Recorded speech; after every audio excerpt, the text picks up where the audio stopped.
polo, which is one of the richest sports. We have golf, which is we people term the rich man's sports. These are very, very lucrative sports where people can, where young people can, develop interest in and then go into and then make a living from it, And then you also have ping pong, the table tennis. You have a whole lot. You have a whole lot. You have swimming. You have we have the darts. We have a lot. We have a lot. In that regard, and it's all the interest. It just shows just about the interest, and then you're good to go. So you guys have had it all from the man account himself. He's a I don't need to. I said it earlier on. So thank you so much for joining us on People's Voice today, and thank you for breaking down all the things that people need to know. So we've come to the end of the show, and remember to stay blessed and keep airing your voice. Be good.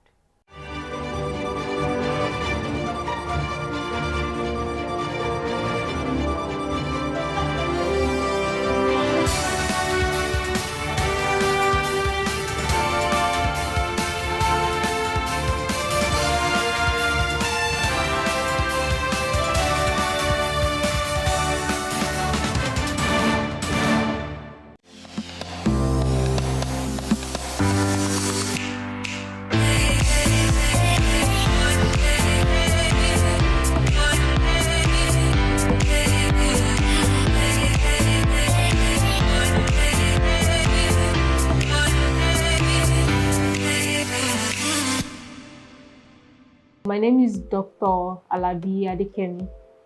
I would like to speak with you today about diabetes.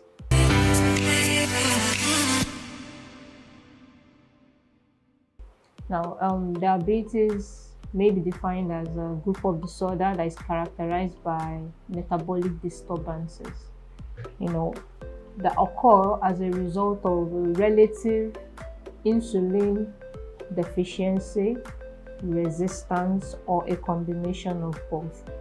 Now, in order for you to understand this, I'll break this down.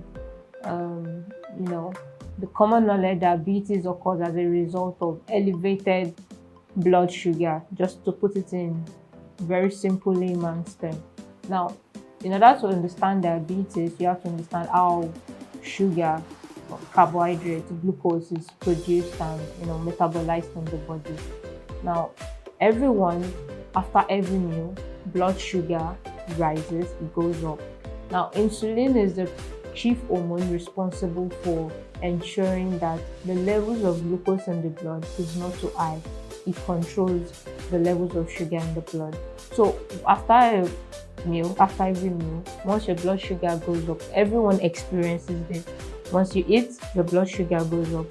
So in the normal mechanism, once the body detects this high level of sugar, the body releases insulin, which is an hormone, and insulin acts primarily on the liver so that the liver can absorb this blood sugar away from the blood, so that the levels in the blood are within normal, reasonable levels. It also stimulates other body tissues like the fat to take up glucose from the blood.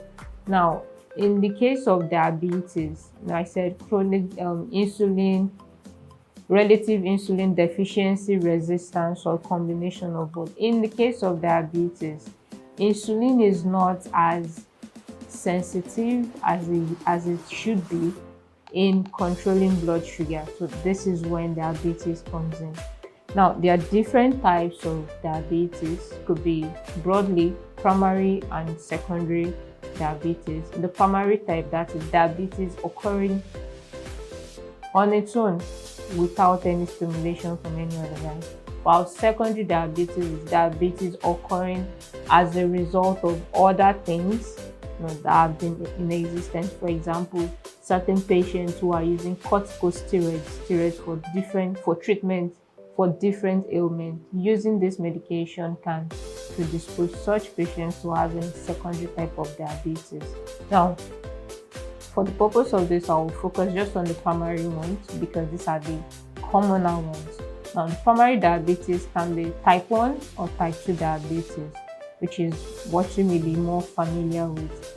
Type 1 diabetes is called the insulin dependent diabetes. This is because, okay, now I'll get to that later. While type 2 is called insulin independent diabetes. Now, the type 1 diabetes is commoner in younger populations, younger adults, and even children. Certain children come down with diabetes. While type 2 is commoner for everybody.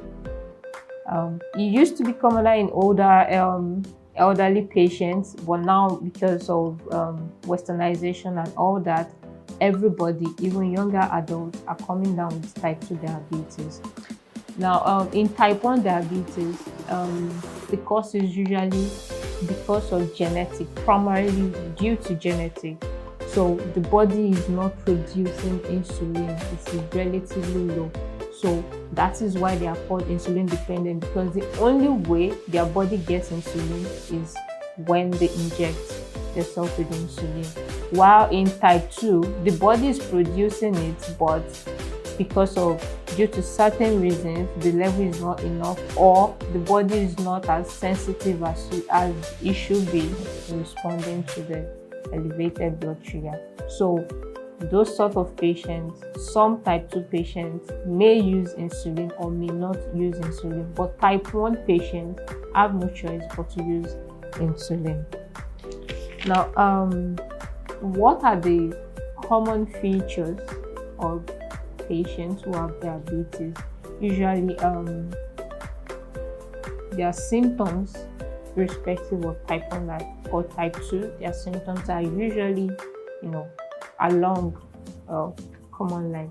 Now, first thing first, there are some patients who will be asymptomatic. That means they have no iota of symptoms whatsoever.